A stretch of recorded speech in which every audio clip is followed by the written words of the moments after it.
simple but sturdy tent stands before you. It's suitable shelter in even the harshest environments.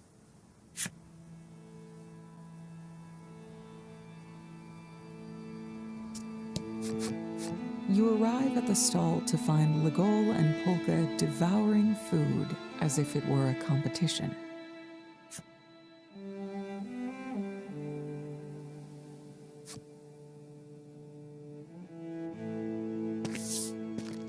You heave a sigh of relief upon seeing them alive and well.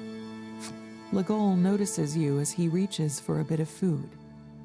He stays his hand and instead beckons you over. "Get in on this," he says between bites.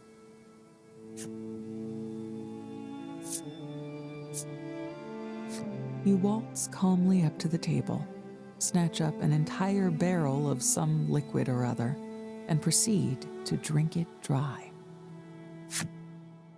Having eaten and drank your fill, you offer thanks for the meal.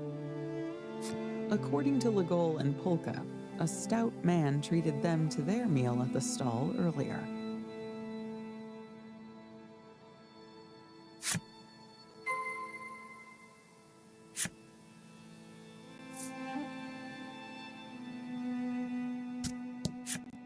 "You all look quite well," the woman says, her wide smile narrowing her eyes.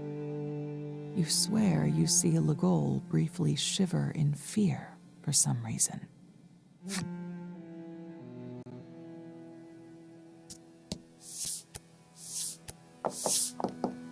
You find the man hurrying about busily and thank him for the meal. "Ah, you're all awake," he says with a satisfied nod. He introduces himself as the circus's ringmaster and explains that they're on a tour of the desert. As someone fascinated by the circus, you'd always wanted to talk with a ringmaster. It's your lucky day. Before you speak so much as a syllable, the caravan is beset by monsters. You all draw your weapons and prepare for a fight. Polka barges into battle unannounced. "I too shall fight," he proclaims. Legol asks if he can fight, to which Polka replies that it comes with the territory when one studies monsters. You're in for a world of hurt if you underestimate science, because science makes medicine, and you shouldn't underestimate that, Polka rambles, drawing his weapon. You take up arms shoulder to shoulder with Polka and prepare to fight.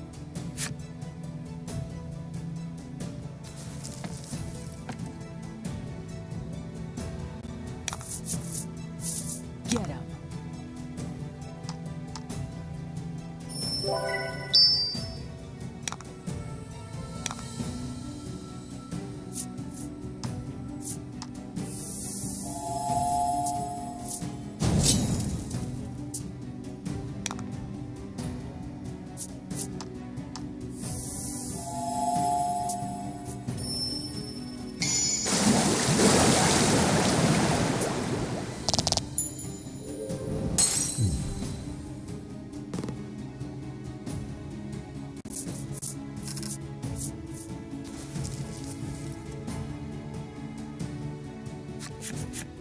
The ringmaster thanks you profusely for defeating the monsters.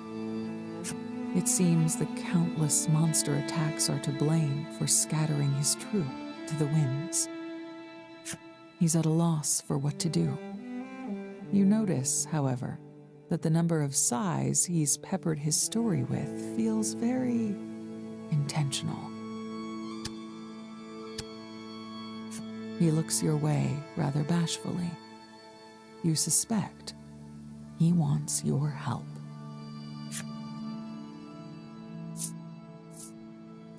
"Of course we'll help you," Polka blurts out before you can answer.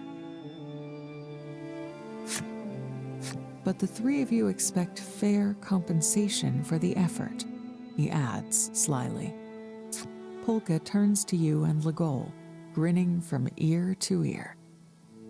"Let's get going," he chirps excitedly.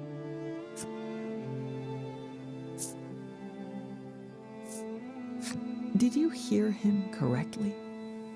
Yes, it seems like you did.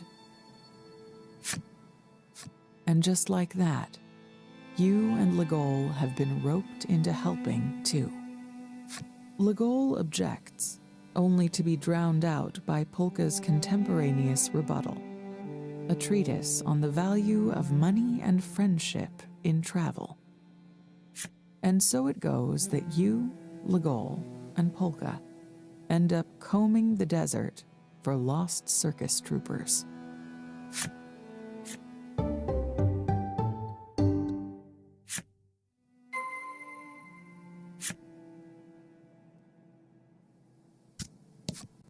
The ringmaster paces back and forth, restlessly mopping sweat from his brow.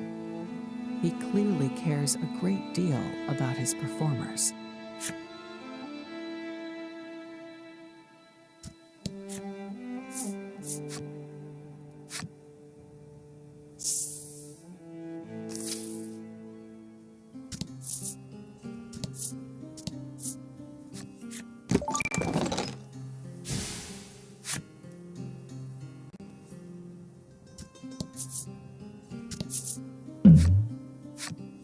Polka looks through the telescope and yelps in surprise.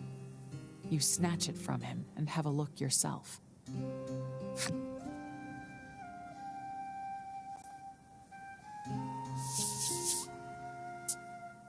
It's a monster, and one behaving rather strangely now that you get a good look at it.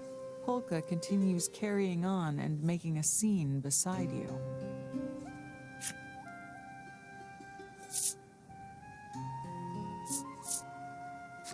You hand the telescope back to Polka, and step by careful step, creep toward the monster.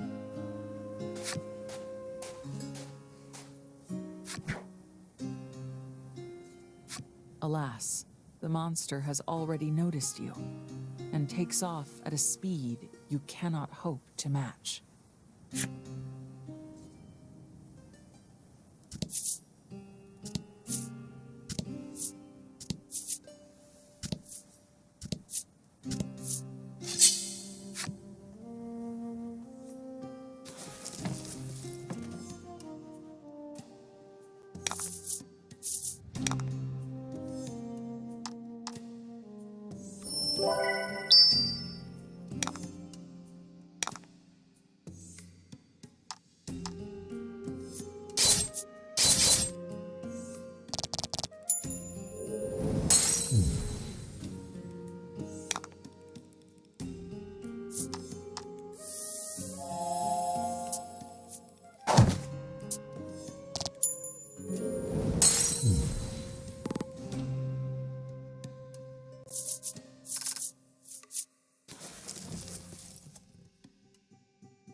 You see a lone tent pitched in the middle of the desert.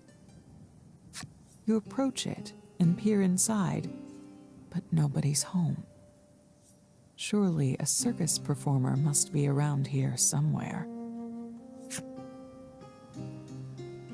A mysterious voice calls from who knows where. You look around once more, but see no signs of life. There it is again, clearer this time. You turn and look behind you.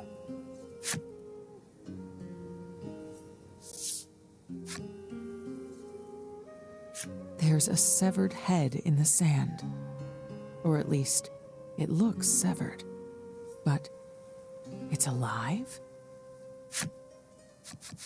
The head frantically beseeches you for aid.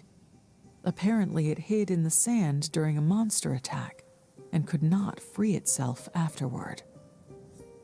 You all grab hold and pull in an attempt to dislodge the perhaps not disembodied head. And wouldn't you know it was attached to a young man who performs in the circus. He helpfully informs you that there are 2 others who were separated from the troupe during the attacks. He says they too may have hidden or otherwise disguised themselves. You resume your search, eyes primed to pick out anything unusual.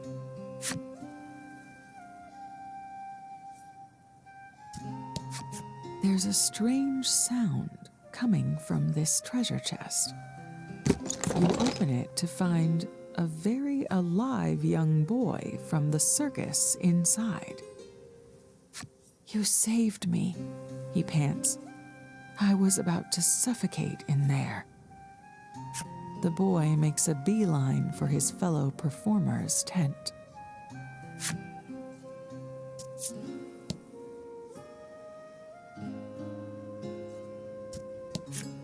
This cactus doesn't look unusual at first glance.